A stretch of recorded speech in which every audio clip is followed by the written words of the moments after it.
Alors bonjour tout le monde, aujourd'hui on va parler de tout ce qui tourne autour de votre récupération, lié de près ou de loin à des entraînements de musculation. Et avant de commencer, déjà un bon point pour vous qui avez cliqué sur cette vidéo, parce que vous vous intéressez à des sujets qui ont vraiment de l'importance, qui vont vraiment vous faire avancer, et des choses qui ont un réel impact sur votre progression, contrairement à savoir si vous devez choisir entre deux poulies différentes pour votre tirage vertical, ou si vous devez prendre 5 grammes de créatine plutôt que 3. Là, on touche à des sujets qui seront vraiment utiles. Alors, dans un premier temps, il faut qu'on détermine de quel type de fatigue on parle. Quand on parle de récupération, il faut déjà savoir sur quel type de fatigue on va se concentrer, et j'aurais tendance à les catégoriser, on va dire, dans 3 types de fatigue. Est-ce qu'on parle d'une fatigue plutôt locale? Donc, on va prendre l'exemple des quadriceps, par exemple. Ça, c'est une fatigue locale sur une zone bien déterminée. Est-ce qu'on parle plutôt d'une fatigue générale, qu'on appelle aussi fatigue systémique, ou, et ça, il y en a beaucoup qui la négligent, est-ce qu'on parle de fatigue nerveuse? Petite parenthèse, mais la fatigue générale, on va dire qu'elle est quasiment tout le temps là, quoi qu'on fasse. Donc, on peut dire qu'elle est un petit peu liée avec la fatigue nerveuse. On va parler surtout des deux autres aujourd'hui. On va commencer avec quelques pistes de réflexion concernant la fatigue locale. Déjà, on va partir du principe que c'est important de définir si la zone en question, elle est importante. On va reprendre l'exemple des quadriceps.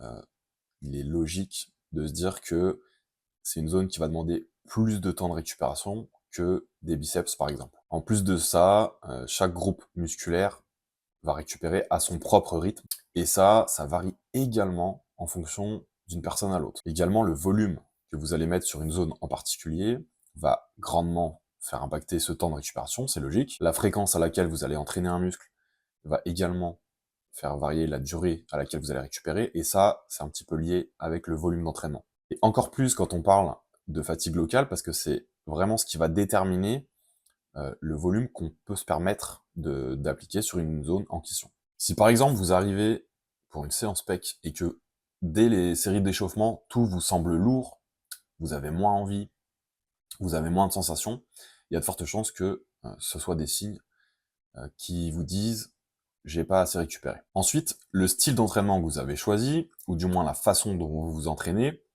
si vous atteignez l'échec à chaque série, ou si au contraire vous gardez des reps sous le pied. C'est évident que quelqu'un qui va faire 3 séries à l'échec complet aura besoin de plus de temps pour récupérer que quelqu'un qui fait 3 séries en gardant 2 reps sous le pied. Ici on peut parler d'intensité, même si tout le monde a plus ou moins sa version et sa vision des choses quand on parle d'intensité. Moi je pense que la proximité de l'échec fait en tout cas partie de ce qu'on peut appeler l'intensité, et au-delà de jouer sur la fatigue locale, elle va aussi fortement impacter la fatigue nerveuse. La fatigue nerveuse, comme je disais, elle est souvent négligée, pour plusieurs raisons, on va y revenir. Pourtant, c'est elle qui va vraiment dicter la façon dont vous allez pouvoir régler votre volume d'entraînement, et surtout ralentir énormément votre progression si vous y faites pas attention. Alors attention, disclaimer, parce qu'il y en a certains, je les vois venir, pour être concerné quand on parle de fatigue nerveuse, où on peut entendre, voilà, je suis grillé nerveusement, attention avec ça, mais faut s'entraîner dur, hein. C'est pas en vous disant, ok, c'est certainement à cause de ça que je progresse plus, je vais m'entraîner moins dur, ou je vais couper mon volume en 3 parce que j'en fais trop. Non. Alors oui, la plupart du temps, vous en faites trop, mais ça, c'est une autre histoire. Et évidemment, faut une certaine expérience pour être concerné. Si vous avez que quelques mois d'entraînement, faut même pas me parler de fatigue nerveuse, hein. À savoir également, si vous faites de la musculation bodybuilding et que vous êtes vraiment impliqué, vous vous entraînez vraiment, tôt ou tard vous allez être concerné par ce genre de choses, ça fait partie du jeu, tout le monde y a droit. À un moment donné, vous allez être fatigué d'une manière ou d'une autre. En tout cas, vous serez jamais aussi frais que si vous faisiez pas de la musculation, et ça, on s'en rend pas forcément compte, ça s'installe petit à petit avec le temps. Alors maintenant, il faut bien faire la différence, et il faut ajuster ce genre de choses uniquement quand vous êtes sûr de vous. Je vais vous donner quelques pistes de réflexion, mais le mieux c'est de laisser faire votre coach si vous en avez un. Et si vous vous gérez seul, dans un premier temps, regardez votre sommeil déjà. Est-ce que vous dormez suffisamment, et est-ce que le sommeil il est de qualité? Après, prenez en compte que ce type de fatigue, c'est quelque chose de très vicieux. On le sent pas forcément s'accumuler, et faut vraiment se connaître, en fait, pour déterminer, ok, ça vient vraiment de ça. Et à bien différencier avec une fatigue locale, comme je disais juste avant, c'est vraiment deux choses qui sont complètement différentes. J'avais creusé un petit peu le sujet de la fatigue nerveuse et ce que j'en avais retenu, c'était qu'il fallait plus ou moins environ 2 semaines, pour en récupérer, en tout cas, voilà, pour, vraiment, reset un petit peu, tout ce phénomène, de la fatigue nerveuse. Donc potentiellement pendant ce laps de temps, heu, il va falloir prendre en considération tout ce qui va venir stimuler le système nerveux et bah, voilà, on se rend bien compte que ça se fait pas du jour au lendemain, ça demande du temps pour en récupérer. Donc d'où l'intérêt de faire encore plus attention à ces choses-là avant que ça arrive. Deuxième piste, regardez comment vous encaissez l'échec. Alors là, je parle uniquement à ceux qui ont quelques années d'entraînement, parce qu'il faut vraiment se connaître. Là, là on parle aux plus expérimentés.